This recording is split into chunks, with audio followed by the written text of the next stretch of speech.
Well, the initial answer is no, because to critique our own past requires using more extensive maps, allowing other histories to come into play, and being willing to listen to other voices and cultures which have tended to be excluded from institutional, official narratives of our past and who we are.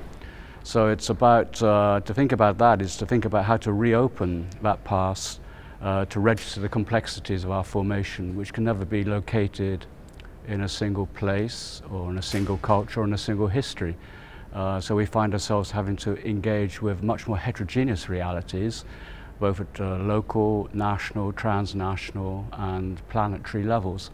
So that also requires us to engage with the colonial constitution of the present. So colonialism is not to be thought of as something which occurred far away in the Americas or sub-Saharan Africa or in Asia, but was also central to the making of cities like London, Madrid, Paris, and so on. So it means bringing those sort of what we consider to be peripheries, the colonial periphery, turns out to be central to the making of the metropolitan cultures of modern Europe. And of course, people are very reluctant to register that. So to rethink the question of identity means to push identity out of the idea of being fixed and stable, and to begin to think about identities or belonging as a series of historical processes. So they're always underway. Nobody has a fixed identity, even though politically, culturally and historically that's what we're taught, that everybody has a fixed identity. But actually it's always been elaborated and re-elaborated. And I would say since the beginning of modernity, which I would say since 1500, it's always being elaborated in a planetary frame. So these are much more complicated questions. At the same time, it also means that I can never speak in the name of other histories, other cultures, other identities.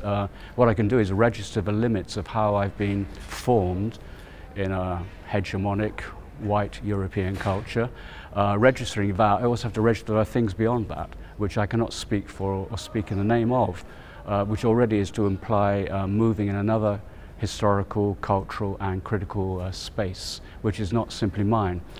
So it also means to think about modernity, and the modern world is not simply mine to define, to control and to conceptualize.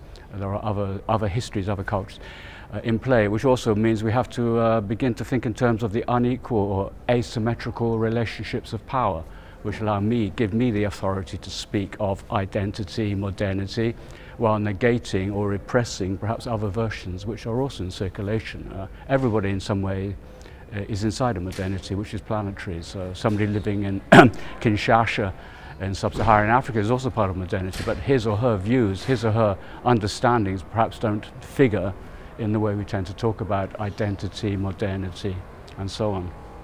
Well, again, this is tied to the first question in the sense that I think it becomes important to move from what I would call a logic of ocular hegemony, the idea that we've been accustomed to thinking that the world can be rendered transparent through our gaze, that we can frame the world, looking out from Spain, from Europe, from England, and somehow we can frame it and render it all transparent to our point of view. And I think it's the idea is to shift to an idea of what I would call a politics of registering and a politics of listening. Because the ocular hegemony, which ever since the European Renaissance has been dominant, implies that knowledge, what counts as knowledge is what can be represented. What can be represented, brought on the put into the map, into the picture, is somehow excluded from the regime of knowledge. And that says, but at the same time, it's very unilateral. The whole look, the idea of knowledge begins with my brain, my eye, looking out on the world and in framing and globalizing the world.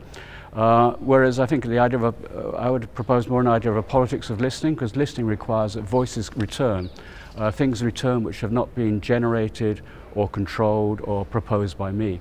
So they push me, I have to find myself in a space which is not guaranteed by my subjective view, which is proposed historically, the European subjective view, which is proposed historically as being an objective view. So it interrupts that and puts that in question. So moving from a sort of ocular hegemony, the maps, the pictures, the framings we've imposed on the world, to an idea of a politics of listening, which perhaps also means that sometimes we have to shut up, be quiet, and just listen, and then re-elaborate ourselves in the light of what we cannot speak for